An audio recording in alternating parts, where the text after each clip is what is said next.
ang ikalabing-siyam na Kongreso. Inaasahan namin na siksik at maraming mangyayari at magaganap kaugnay ng pagpasa ng mga makabuluhang lehislasyon. Gayun din, iba't ibang usapin na kailangan harapin ng Senado at ng Kongreso bago kami magtapos sa ikalabing-siyam na Kongreso. Sir, bagamat may nakaka-appreciate na priority niyo na approval ng mga priority bills, but according to Senator Amy Marcos, yung pag-schedule ng impeachment proceedings, tagapin na daw na talo na daw yung impeachment. Ang plenaryo ang dapat magpasa niyan. Klaro naman ang kanyang opinyon at posisyon kaugnay sa bagay na yan. Pero hindi para sa akin na sabihin niya yung posisyon ng kabuuan ng Senado. Pag-uusapan yan sa susunod na mga araw marahil kapag nag-resume ang plenaryo, lalong-lalo na sa tinakdang petsa kung hindi ito mababago ng plenaryo sa ikalabing-1 ng Hunyo.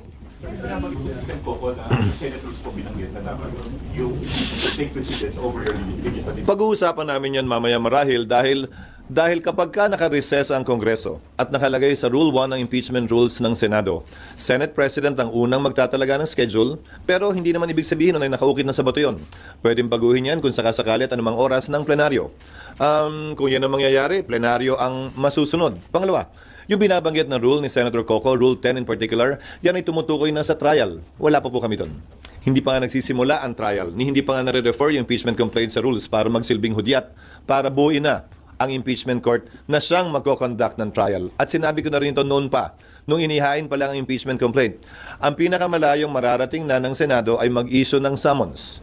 Dahil meron 10 araw para magsumite ng sagot ang nasasakdal at pagdating ng June 30, mawawala na ng bisa ang otoridad ng mga prosecutors o sino mang kukunin nila na pribadong prosecutor na tumayo kaugnay ng kasong ito. Hindi pwede magpatuloy ang kaso na may isang panig lamang at wala ang kabilang panig. Sir, what about yung sinasabi ni Senator Coco na parang ang sayang daw kung na-convene na sana this week, may 7 to 8 days na nabigay ng summons, napasagot na si VP? Hindi, 10 days nga yun eh. Nakalagay sa rules, 10 days from receipt. So kung June 3 na padala, June 13 matatanggap, adjourned na rin ang Senado. Kung June 11 pinadala, June 21, adjourn na rin ng Senado at may naiiwan na lamang na ilang araw ang bisa ng otoridad nga ng mga prosecutor para ipagpatuloy ang trial nang walang panig mula sa kanila. Sir, so SP. by June 30, hindi na rin sila pwedeng sumagot ng pleadings kung halimbawa may pleading o sagot sa summon si VP, hindi na rin sila pwedeng mag-file ng sagot nila. Hindi, dahil tapos na ang kanilang otoridad at otorisasyon mula sa 19th Congress, hindi tulad ng Senado na semi-continuing body pang maisasabi.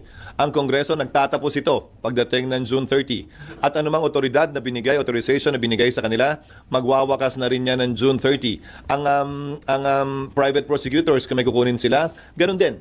Hindi rin pwedeng lumampas ng June 30 dahil kung yung principal na nagbigay sa kanila ng authority by an agent, wala na rin dapat yun. Sir, so yung proposed timetable na dati, sira na yun by June 30. Sira na yon by June. Aling proposed timetable? Yung dati mong Trial dapat yun. trial dati. Hindi na namin babaguhin na nga yung rules dahil nga, kung maalala nyo, siguro mga ilang buwan na ang nakakalipas na sinabi ko, may mga panukalang baguhin yung rules pero sa dulo, maliban na lang nga, ulitin ko, kung ang plenaryo ay magde-decide otherwise, hindi na lang kami magbabago ng rules dahil baka sabihin pinapalitan pa namin to in the middle of the game. So kung ano man yung mga nakatakdang rules sa rules of court ngayon na suppletorily applicable, yun na lamang yun. Dahil tiyak ko, ano man ang baguhin namin sa rules ngayon, may magre-reklamo at magre-reklamo mula sa isa o sa kabilang panig, citing, quote-unquote, changing the rules in the middle of the game. Pero wala nang pre-trial starting June 30. Tama ba? Kasi nga, wala nang kinatawan mula sa kanila. So ang pinaka pwede namin may padala, which is under the rules, bibigyan namin sila ng puwang na magsumite ng written interrogatories, which is part of pre-trial. Ibig sabihin nun, tatanungin na nila lahat ng gusto nilang tanungin mula sa kabilang panig, sasagutin ng kabilang panig, magtatanong din yung kabilang panig, sasagot din, hanggang doon na lang yun. Kung sasagutin nila, dahil pwede nilang piliing wag sagutin at wag pansinin yung written interrogatories na ipapadala ng magkabilang panig. And then the written interrogatories will be used during the trial proper? Yes, kung anong admissions man ang ginawa doon, magagamit yon ng magkabilang panig pagdating ng paglilitis. SP, since move na ng June 11, Yes, Nympha. yes, yung reading ng articles of impeachment, sa June 11 na rin lahat mangyayari yung pag... Lahat-lahat na. Ngayon, bakit? Meron kaming rule kaugnay ng 3 days bago namin ma-third reading ng isang panukalang batas. Pag hindi namin na second reading yan this week, hindi na namin mata-third reading yan next week.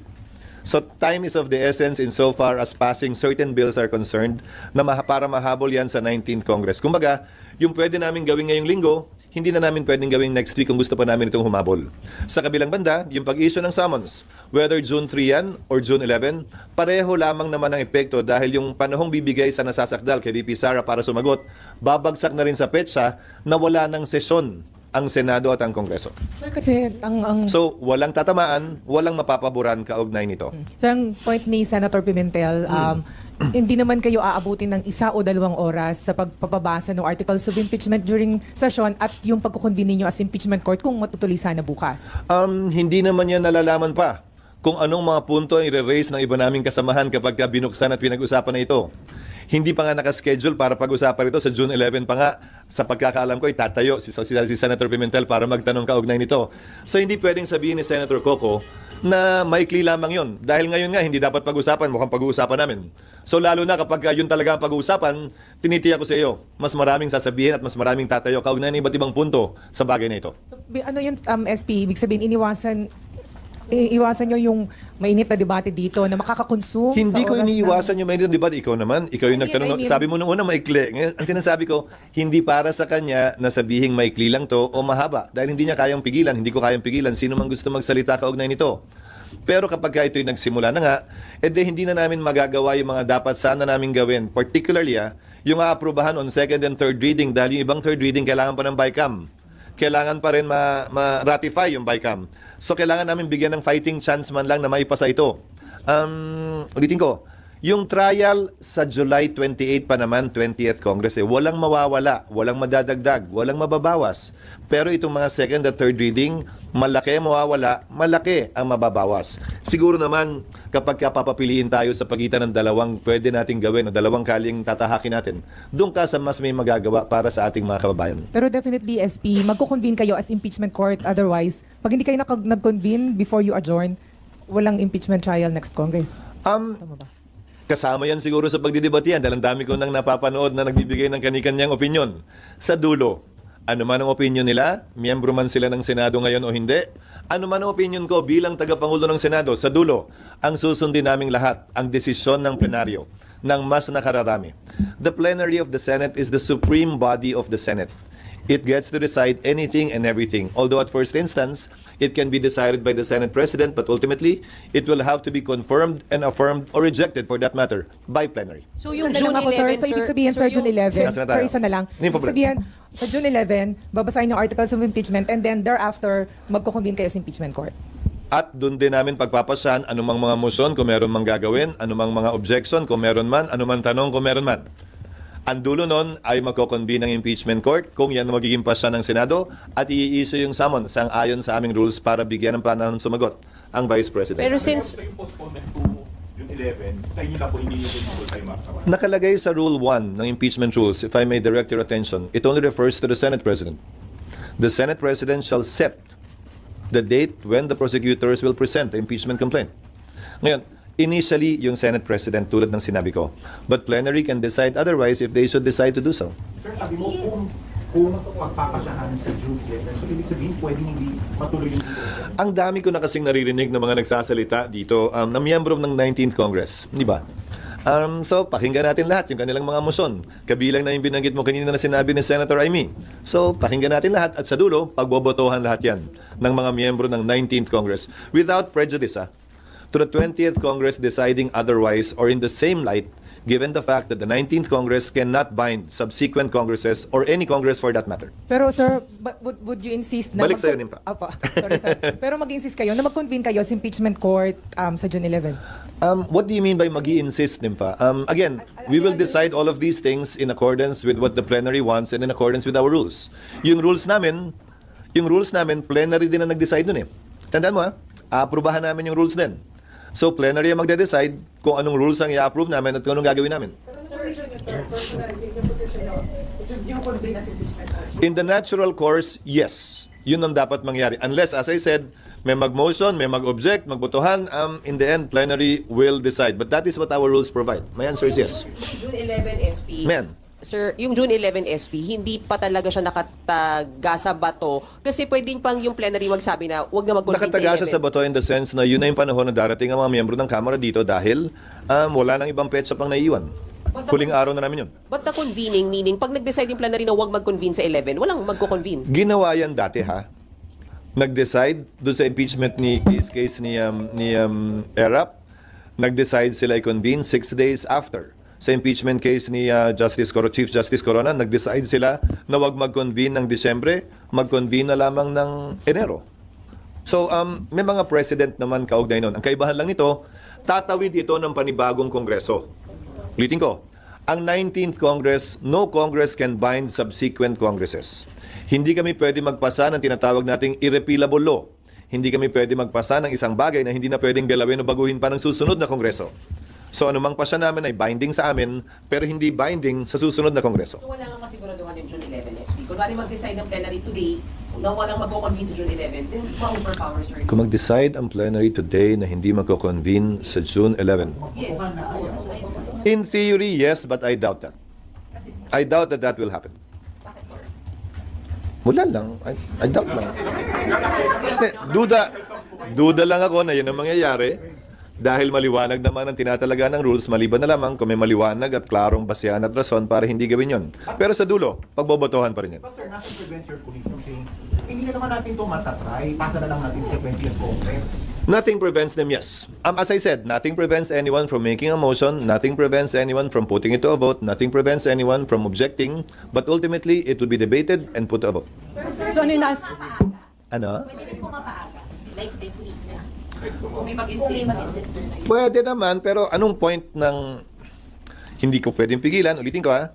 Pero anong point na magsaset tayo ng date para nga sana pag-usapan to at magawa yung ibang bagay kung buong linggo pa lang to, yan din yung pag-uusapan natin araw-araw. So, papakiusapan ko sana na hanggat maaari, tapusin namin yung kinakailangan trabaho ngayon. Maliban kasi dun sa mga panukalang batas, nasa dyaryo na rin naman ngayon, mahigit 300 ang kailangan namin i-confirm ng mga opisyal. Hindi lamang mga kalihim, mga opisyal ng Constitutional Commission, pati na rin mga miyembro ng Armed Forces, mga opisyal ng Armed Forces of the Philippines at saka Department of Foreign Affairs na mahigit 1.5 buwan hindi makakapagtrabaho ng buong buo kung hindi sila mako-confirm. SP, kailangan nyo talagang sorry. Yung mga nagbabanggit po na yung mga delays and postpone, eventually, kumabag sa kanya, hindi na talaga matutuloy. Hindi ko alam kung anong hugot nila, pero gaya ng sinabi ko, sa dulo, plenaryo magdedesisyon sa lahat ng bagay na ito, di ba? Yes, SP. Kung hindi kayo mag-convene as impeachment court bago kayo mag-adjourn, walang impeachment court. So, walang tatawid sa next Congress. Tama po ba? These are all hypothetical. These are all hypothetical questions. Again, kayo naman nagtanong kayo, may posibilidad ba na hindi? Sabi ko, may posibilidad. Ngayon, lahat na nagtanong, hindi na matutuloy. Hindi naman ganun yun. Di ba? Hindi naman ganun yun. Nagtanong kayo kaugnay noon, sinabi ko may posibilidad, pero hindi ko sinasabing yun ang mangyayari. I'm just being honest and frank and straightforward that there is that possibility always. But it has never happened in the past. Pero sir, may study na kayo, di Well, ba? once nangyari pala, nung nag-walk out yung prosecutors sa impeachment ni dating Pangulong Estrada, kung maalala nyo, nag-withdraw ang prosecutors doon, ha? Sabi nila, ayaw na nila. At ang sabi ng Senado, isususpend na muna namin to hanggat hindi kayo nagpapakita hanggang nag-EDSA na. Tapos in-archive na lamang yung impeachment. Ganun na nangyari doon, ha? But again, wala namang nagplano, wala namang nagsabi, pero kung tatanungin niyo, posible ba yun ng mga panahong yun? May sumagot naman din siguro, oo. Sir, can you walk us through the process kung paano Gusto mo, run na lang para mabilis-bilis tayo. kung paano po ninyo napag-desisyonan na i-move yung After LEDAC. That's why we came out with a notice. In the afternoon of Thursday, May 29, right after LEDAC. Dahil kaya nga hinabaan ko na yung sulat sa House of Representatives na pinabigay ko sa inyo para doon na nakalagay lahat. At doon na nakalagay yung sagot sa lahat ng pwede niyong tanungin kung bakit. Pero hindi pa kayo usap. from the President. No, it did not. Ano yun? Decision ng House at Senate leadership. I was not even able to tell Martin, the Speaker, about that. He found out through the letter that I sent him. So sariling decision yun, sir? After consulting some of our members as well. Pero SP, bago nyo po nilabas yung parang proposal nyo na calendar months ago, hindi pa po ba alam na may mga ganito karami pang 12 priority bills, may 300 na uupo sa CA? Hindi, dahil yung mga ina-appoint ng Presidente, kaya nga ad interim ang tawag, in-appoint niya to in the course of the recess. Hindi naman yun in-appoint ng mga panahong yon. Pangalawa, usually sa LEDAC, nababawasan yung bills na iti-take up dahil hindi naabot. Itong LEDAC na to ang pinag-usapan, ano pa ba yung kayang gawin dahil sayang naman. advanced stage na yung mga bill at pwedeng ihabol pa sa 19th Congress imbis na magsisimula na naman sa simula pagdating ng 20th Congress. Sir, yung sabihin kung pwedeng tumawid sa 20th Congress yung impeachment, meron na ba kayong pag-aaral na ginawa?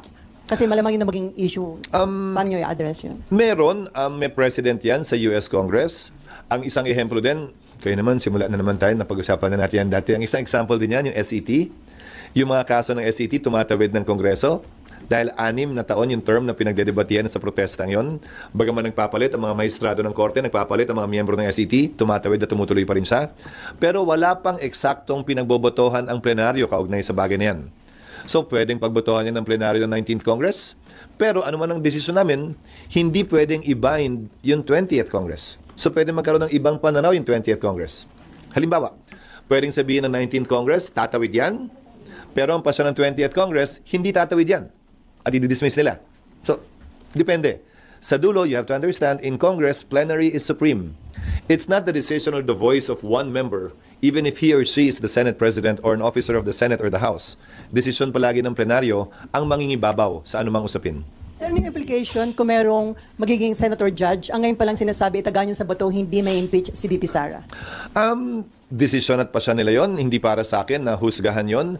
Pero nakalagay sa aming rules na hanggat maaari ay maging impartial sana ang bawat senator judge hanggat hindi pa naririnig yung kaso mismo. Maging ganun pa man, ang pag-inhibit ay voluntary decision sa parte ng sinumang hukom. Hindi ito pinagbobotohan ng mga miyembro ng hukom mismo. Halimbawa, magbobotohan kami, hoy, ikaw, tanggal ka na. Hoy, ikaw, sa dami ng sinasabi mo, wag ka na. Hindi pwedeng ganun. Ano? Pwede sila mag-motion, o bakit naman prosec agad, ba't hindi naman defense ikaw naman? Pwede mag-motion ng magkabilang partido. Pwede mag-motion ng magkabilang partido, pero desisyon yan nung pinapa-inhibit o pinapa-recuse na hukom. Alam din niya dapat yan. SP, meron kasing article. Parang nakarami ka ng kapinipa ngayong umaga. Pasensya na, SP, we have to ask. Meron kasing article sinasabi na yung Yes. pag-delay daw dito sa impeachment, na yung pag-start ng impeachment process is for your self-preservation. Nag-propose daw kayo ng 1 week cooling off period bago i-address yung impeachment complaint. Hindi ko makita yung rason. Hindi ko makita yung rason. Wala yata akong kinalaman. Hindi ako yung nasasakdal sa impeachment complaint. I don't see the connection. I don't see the connection between postponing it. Again, walang mapapabura nito. Wala rin itong masasaktan. Dahil ang pinaka-pwede lang naming magawa mula't mula ay mag-issue ng summons. So walang nawala, wala rin naidagdag. Walang binawian ng panahon, walang inambagan din ng panahon. Ang nakuha lang namin dito ay mas mahabang panahon para gawin yung totoo naman talaga naming trabaho na magpasa ng makabuluhang legislasyon at batas. Sir, how about yung statement po ni Presidente sa Malaysia na ayaw niya na matagal ulit si Sara? May effect ba ito sa naging decision? Matagal naman na rin niya sinasabi yan, di ba? At sinabi ko na rin kanina, yung pagpapadala ko ng sulat ng Webes, bugso yun ng LEDAC, yung kailangan namin tapusin. Walang sinabi ang Pangulo o walang utos ang Pangulo kaugnay dyan. At hindi ko nga rin nasabi kay Speaker Martin, noon nandun pa, dahil nagpasya kami pagkatapos na, nung minamap out na namin yung mga kailangan gawin, kaugnay sa mga pinag-usapan sa LEDAC. Sir, personally, kasi sa survey, 9 out of 10 nagsasabi na dapat harapin at sagutin ni VP Sara yung mga kaso sa kanya dito nga sa impeachment. So, sa tingin niyo, better nga na masagot ito ni VP Sara? Anong survey yan?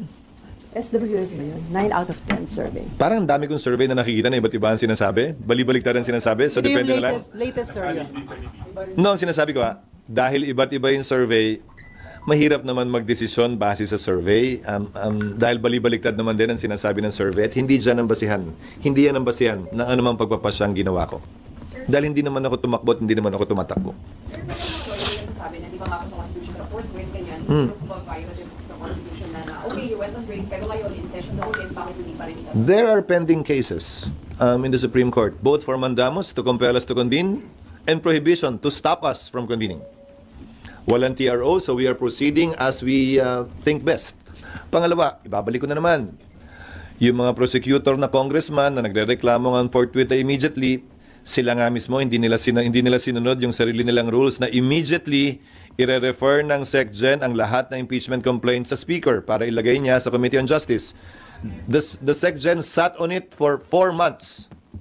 Kung ang mga prosecutor hindi naman sinusunod yung salitang immediately sa sarili nilang rules, kami forthwith lang naman na nakalagay, hindi naman immediately. Sabi nila pareho daw yun. So, kung yung mga prosecutor mismo ay tila hindi naman nagmamadali at pinipili nila kung saan sila nagmamadali, wala sila sa lugar, madaliin kami ngayon. Pero kasi mas mabigat yung constitutional provision. Oo, pero nakalagay din nga doon sa forthwith, trial must commence. So, babalik ko sa iyo. ERAP, hindi na-convene hanggang pagkatapos ng Christmas break. Corona, hindi na-convene hanggang pagkatapos ng Christmas break. Gutierrez, hindi na-convene. Makalipas ang 3 buwan, hindi Christmas break, summer break yon. Hindi ko naman yata kayo narinig magreklamo noon, noong mga panahong yon. So ngayon, klaro, may mga partisano na gustong madaliin ito at matuloy na to. May mga partisano na ayaw ito. Ano bang sinabi ko nung simula pa lang? Hindi namin papakinggan yung mga may dalang kulay. Paboro kontra sa impeachment, paboro kontra kay VP Sara. Ang papakinggan lamang namin ay yung sarili naming konsensya, diktado ng kung ano ang pinakamaganda para sa ating bansa, mga kababayan at institusyon na naayon sa batas. Sir, yung categorically, sir, can you say na yung decision niyo to delay has nothing to do with the ongoing courting of votes for the Senate presidency of the 20th Congress? I don't see the connection whatsoever. No. So, it has nothing to do with that. Has nothing to do, especially given the fact that the 20th Congress will have a totally different composition. Pero sir, naniligaw na ba kayo ng support sa mga kasamahan nyo? Kasi some are saying na may nangihingi na ng support nila dun sa mga vying for Senate presidency. Nag-uusap, kaibigan ko naman lahat. Pinag-uusapan ng trabaho, hindi lamang sa 19th, pati na rin sa 20th Congress. Pero ang pananaw tingin ko dyan, masyado pang matagal eh. Kung ano man ang sagot ngayon, baka next week, next month, magbago. So, masyadong maaga. Lahat ng mga usapin at pormahan na ginagawa ngayon. So for now, tatlo kayong contenders, sir, for Senate presidency. Ulitin ko, kung ano man ang meron ngayon, magbabago yan next week, next month, isang araw bago. So, imbis na 2 buwan nating pag-usapan, pagdebatihan at may maapektuhan pa tayo, pag malapit na lang. Sa ngayon, masyadong marami pang trabahong nakaambang sa harap ko bilang Senate President ngayon. Sa susunod na 2 linggo, doon muna ako tutuon ng pansin. Focus po ba kayo today or in the days to come para maiwasan nga po na sa plenary, impeachment pa rin yung pag-uusapan? Mas gusto ko naman yung plenary. Okay lang naman yung plenary eh. Ang caucus, tatanungin nyo rin naman kung anong pinag-usapan eh. Di ba? Di ba? Mas magandang pag-usapan na lang sa plenaryo para marinig ninyo. Ito focus na rin. Ulitin ko, walang nakaschedule pero kung may magbumungkahi, pwede naman pag-usapan din. Pero sa akin, hindi ko tatalikuran ang anumang hamon sa plenaryo dahil mas magandang on the record naman talaga. Yung mga pinag-uusapan, hindi lamang para alam nyo, para alam din ng saling lahi, yung mga pinag-uusapan ng Senado ngayon. Among the 12 bills na nalista niyo sa lista, kaya bang matapos? Hanggang Sam ang binilang ko over the weekend. Pipilitin namin yung nananatiling 3. Magdedepende yan kung gaano katigas, kung gaano kalambot ang magiging usapan sa BICAM sa pagitan ng Kamara at ng Senado sa ilang mga kontrobersyal na panukalang batas. Kabilang na halimbawa, yung resetting o non-resetting ng barangay and SK elections. Yung blue economy, medyo madugo yun. Parang malabo yung pagka-blue nun. Baka maging brown or gray. Yung mining fiscal dahil doon sa 5 years, pero mukhang may compromise ng nabubuo doon. So, yun lang siguro. All the rest na, sir. All the rest mukhang kakayanin naman namin.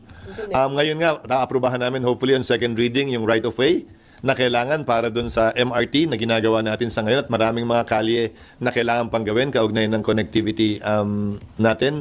Yung right sizing, optimization, I should say, kailangan din mahabol ngayon para ma-third reading next week. Yun lang naman yung mga, again, yun yung mga kailangan naming sundan na rules sa Constitution na hindi pwedeng maaprubahan agad yung mga bill. Sir, kakayanin makaratify yung BICAM report hanggang bago Hanggang next week, yes. Kakayanin. Hopefully, sa weekend, magtatrabaho sila over the weekend para magkasundo yung BICAM. How about yung meron bang pwedeng mga i-adapt na lang dyan yung Senate version or House version? Sana. Yun ang pinakamagandang paraan sana. Yung optimization, yun ang inaasahan naming mangyayari sana. Yung 99-year lease, yun ang inaasahan din namin sanang mangyayari. Pero dun sa iba, may BICAM siguro talaga dapat na mangyari dyan. Wala pang approved on third reading ang Kamara. So wala pang counterpart measure yan. Hindi pa sila nag-nominate ng BICAM members. So yung optimization, hindi ba dugo yan? Hindi nyo kinakap? Hindi, dahil lahat ng mga probisyon na kinakailangan para bigyan ng proteksyon at seguridad, yung security of tenure ng mga empleyado ng pamahalaan ay nakapaloob na ron. Kabilang na ang pagkakaroon ng sapat na bilang ng kinatawan sa anumang board na magpapasya kaugnay sa optimization ng anumang ahensya ng pamahalaan. Sir, any comment doon sa decision ni Presidente na i-postpone muna yung EDSA rehabilitation? Tama lang para sa akin dahil Kulang pa ang pagpaplano tila dito ng DPWH. Masyadong matagal ang 2 o 3 taon para gawin yan. Kawawa naman ang ating mananakay. Kawawa naman ang na gumagamit ng EDSA na pinaka-main route natin. Pangalawa, bakit ba sa tagal ng panahon wala silang pin-provide ng mga alternate routes na tatawid sa Pasig River dahil alam naman nilang gagawin ng Guadalupe Bridge. Ang nalalaman ko ay 2 lamang na hiwalay na tulay. Ba't hindi sila gumawa ng Bailey Bridge na magkokonekta, tatawid sa Pasig River upang sa gayon na maibsan yung hirap ng ating mga kababayan kung sakaling gagawin na nga yung Guadalupe Bridge na yan na overdue naman na talaga. Kulang ang naging pagpaplano at paghahanda ng DPWH kaugnay nito sa mahabang panahon na pinospone na ang implementasyon ng proyektong ito. Enough na yung 1 month postponement, sir? I'm sorry? Enough na kaya yung 1 month? To evaluate, yes. Kung tutuloy pa o hindi at kung anong kailangan gawin bago ito ituloy. And then dapat mga gumamit ng advanced technology para mabilis yung completion. Ang advanced technology naman, pangunahin na dyan ay ang quick drying na semento na 2-3 araw lamang ay pwede nang daanan ulit dahil ang curing period usually 3 linggo. So bago mo magawa na naman yung kabilang bahagi, kailangan maghintay ng 3 linggo. Di ba nakita mo may mga harang-harang sa kalye? Pero may mga makabagong teknolohiya mula sa Germany at sa iba pang bansa sa Europa na quick drying na, napakabilis ng gawin. Hindi pa siguro kasama din yung teknolohiya kaugnay sa pag-repair ng tulay na maaaring maging mas mabilis na rin gamit ang modernong teknolohiya. Pero how about sir, yung proposal ni NJB na tapusin na muna yung subway at saka yung dorsal commuter rate bago ayusin yung EDSA? Okay lang yon. Ang tanong ay, ano nga ba yung urgency para gawin na yan?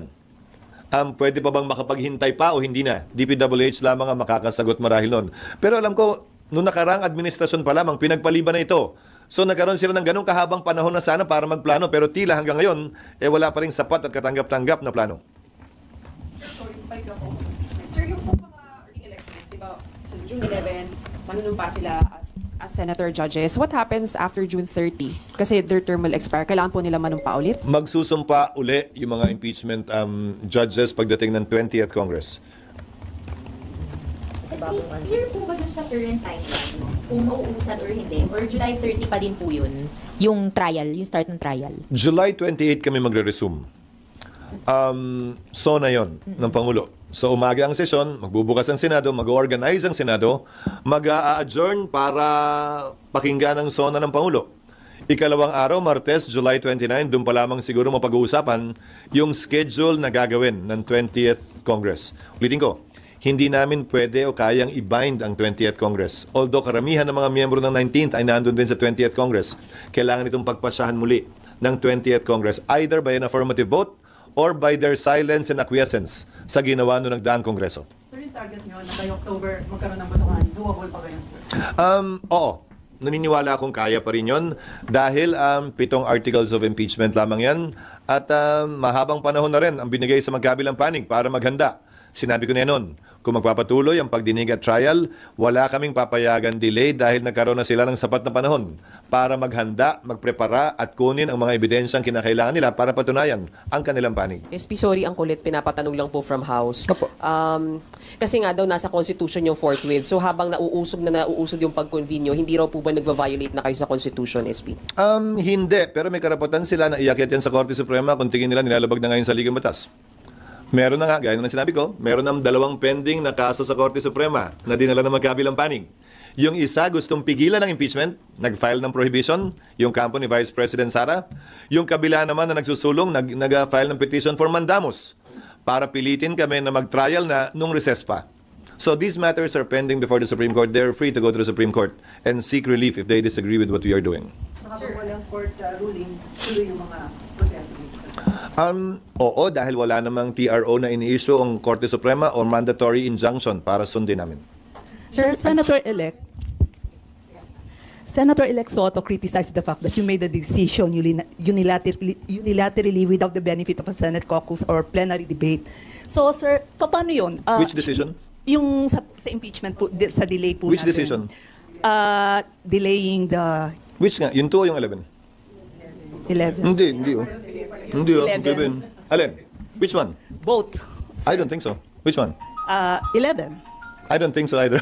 Ay, yung two, this ano, sir? Anyway, Kasi sir, sabi niya, it can be, pwedeng magkaroon ng votation sa mga 20th Congress kasi hindi daw pwedeng tumawid. sinagot ko na yan kanina. Una, kung June 2 ang binabanggit niya, paano kami magbobotohan in plenary, recess kami? Pangalawa, kung June 11 ang sinasabi niya, sa plenary, gaya ng sabi ko kanina, pwede itong pagbotohan ng plenaryo at pag-usapan ng plenaryo. And plenary is supreme. Pangatlo, sinabi ko na rin, at hindi na kailangan din sabihin pa, na yung 20th Congress, hindi namin pwedeng i-bind. Ano man ang pasya namin, iba ang magiging pasya ng 20th Congress o pwedeng pareho. So sa dulo, ano bang sinabi ko pa ulit-ulit kanina pa? Plenaryo ang magdedesisyon. Hindi iisang miyembro lamang, tagapangulo man, opisyal o minority leader o sino man. Sa dulo, plenaryo ang magdedesisyon ito because we operate under that principle that plenary is supreme. Ano? Hindi. Yun yung desisyon hanggang baguhin. Hindi nakahangan tawag doon. Sorry, excuse me po. Yung authority na kayo yung nag-decide muna na mag-move from June 2 to June 11, nasa Senate rules yung SP na nasa authority nyo po yun dahil naka-break. Article 1 ng impeachment rules. Hindi nag-distinguish kung naka-break o hindi.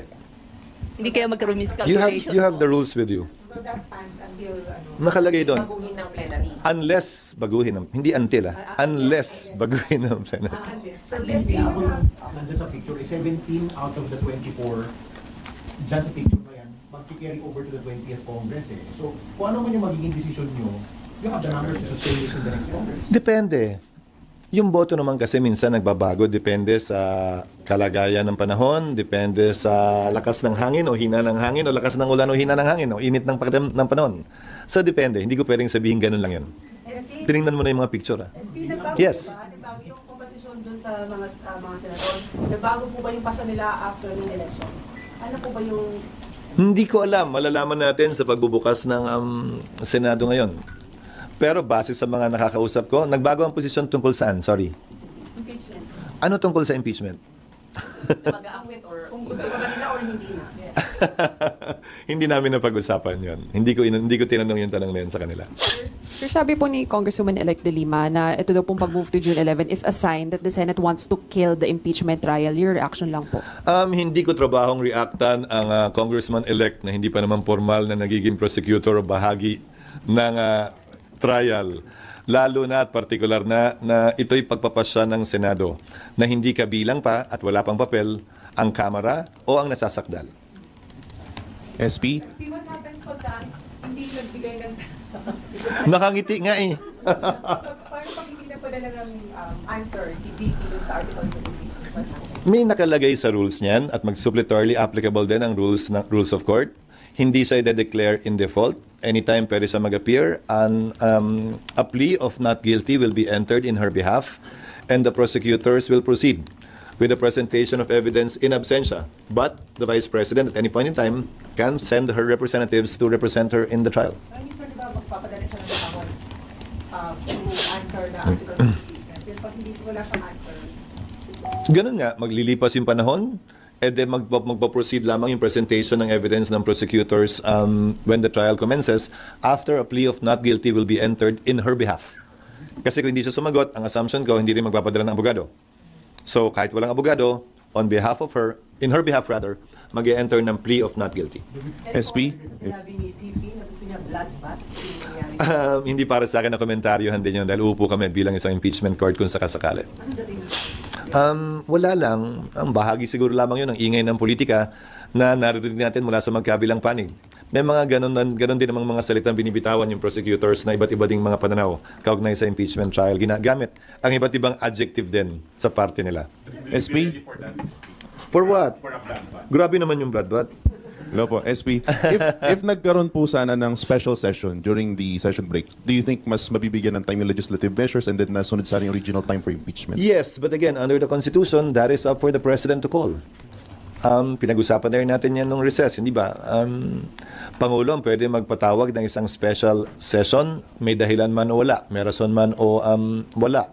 Sa panig at parte ng Senado, bilang Pangulo lang ng Senado, wala akong kapangyarihang magpatawag ng special session dahil kailangan mag-resume din ng session ng Kamara, hindi lamang naman ng Senado.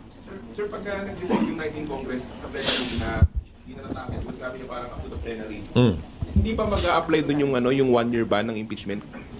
Sang-ayon sa desisyon ng Korte Suprema, yung 1-year ban sa ordinary filing ay magsisimula kapag ka ni-refer sa Committee on Justice yung impeachment complaint. Sa extraordinary filing of 1/3, magsisimula yung 1-year ban kapag ka isinumite sa Senado yung pirma ng 1/3. So walang kinalaman yung 1-year ban sa gagawin o hindi gagawin ng Senado. Nagsimula na yon nung pinadala pa lang nila yon sa Senado. So February 5, tumakbo na yung 1 year. Whether mag-resume o hindi, whether mag-trial ngayon o next Congress, nagsimula na yung 1-year ban. Walang kinalaman yon sa pagsisimula o pagkakaantala ng 1-year ban. Sir, di ba may proposed calendar po kayo last time? Pero ngayon po kayo, ano na po yung magiging timetable po natin? For the record. 11, ipe-present ng Kamara yung articles of impeachment. Pag-uusapan, pagdedebatihan, at kung wala, ay i-refer yan sa Committee on Rules na magsisilbing senyal at hudyat para i-create ang impeachment court sa 11 din. Susumpa kami, i-convene ang impeachment court, mag-a-approve ng rules, at mag-i-issue ng summons. Doon magwawakas yung procedure na gagawin sa ilalim ng 19th Congress sa June 11. Iintayin namin magbigay ng sagot ang ikalawang Pangulo 10 araw matapos ang matanggap yung summons.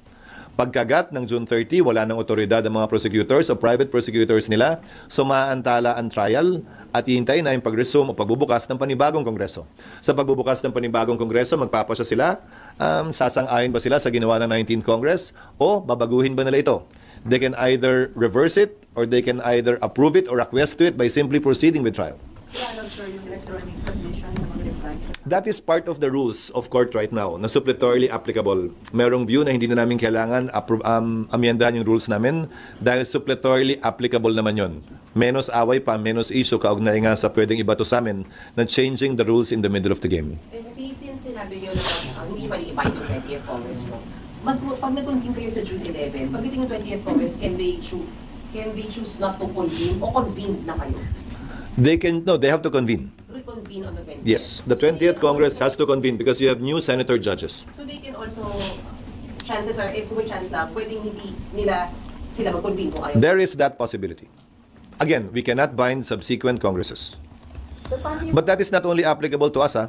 All previous Congresses cannot bind subsequent Congresses by virtue of the principle that we cannot pass an irrepealable law.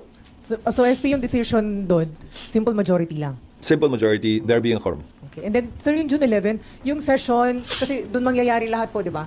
So, morning or afternoon on June 11? Afternoon. Kasi hopefully, wala naman na kaming hinahabol na ng mga panahong yun. So, na-assume yun na natapos na lahat by June 10, June 11? Wala na rin kaming maaprubahan naman eh. Wala na rin, tapos na yung CA, tapos na lahat.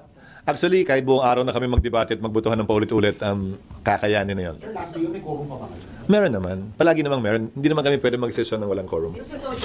Yes. Kahit mag-convene kayo sa June 11, it does not assure that the 20th Congress will parang pursue with the trial. Kasi what if di nga sila mag-convene? Anong tanong mo ulit? Walang assurance. Walang assurance na tutuloy ang trial ng impeachment sa 20th. Kasi sabi niyo, there is a possibility. Ang problema ko dun sa tanong na yun, kasi ang lalabas niyan, walang assurance na tutuloy eh. Hindi nga ganun yun eh. We cannot bind the subsequent Congress. That's all I'm saying. The next Congress can decide in the same manner or in a different manner. Hindi ko sinasabing walang assurance na hindi tutuloy. I'm not saying that, You're asking questions within the realm of possibilities, eh. You're asking, posible ba? Hindi ko naman pwedeng sabihin imposible. Kasi posible naman talaga. But you cannot quote me in saying na posibleng hindi na matuloy kasi hindi. In the realm of possibilities, everything is possible. But you also cannot assure that the trial will happen on the 20th Congress because they can decide. In the ordinary course of events, it should. Unless, magkaiba yung tutuloy kung gusto nila sa tutuloy kung ayaw nila. Hindi tutuloy kung ayaw nila. Magkaiba yun. Bakit magkaiba? In the ordinary course of events, it should. Unless they decide otherwise. Sir, pwede bang mag-decide na hindi? Kasi constitutional duty ng Senate. Kung hindi sang-ayon yung isang panig sa gagawin ng Senado, malaya silang makakaakyat. Ganun naman yung sistema natin, di ba? Whatever the Senate decides by a majority vote, if you disagree with it, you can question it before the courts. That's how our system works. Hindi naman ito nakukuha sa pilitan. Hindi naman pwedeng magbotohan ng Kamara para pwersahin ng Senado gawin ng isang bagay na ayaw gawin ng Senado. At kung sa tingin ng isang panig, may nilalabag kaming batas o probisyon ng saligang batas, karapatan nilang umakyat sa Korte Suprema at questionin ito. Pero sa ngayon, puro posibilidad lang yung pinag-uusapan at tanong ninyo. Sinasagot ko na nakita na natin nangyari yan noon. Sa kalagitnaan ng impeachment, di ba? Noong panahon nga ni Pangulong Estrada, nag-withdraw yung prosecutors. Natuloy ba ang impeachment? Hindi. Sa dulo, in-archive na nga lang yun kasi ayaw na magpakita ng prosecutors. Pero ang must, sir, is mag-convene kayo sa impeachment court before you adjourn. Kailan, anong year ba yung EDSA? 2001? O tamo, tapos nag-election din nun, alala mo? So, hindi na pag-usapan kung tatawid dahil nag-withdraw na. Nag-EDSA at nag-withdraw na. Pero yung pinag-uusapan nyo ngayon, di ba? Tutuloy ba pag nag-resign? O bakit kung natanggal? Di ba nakatakbo pa nga uli si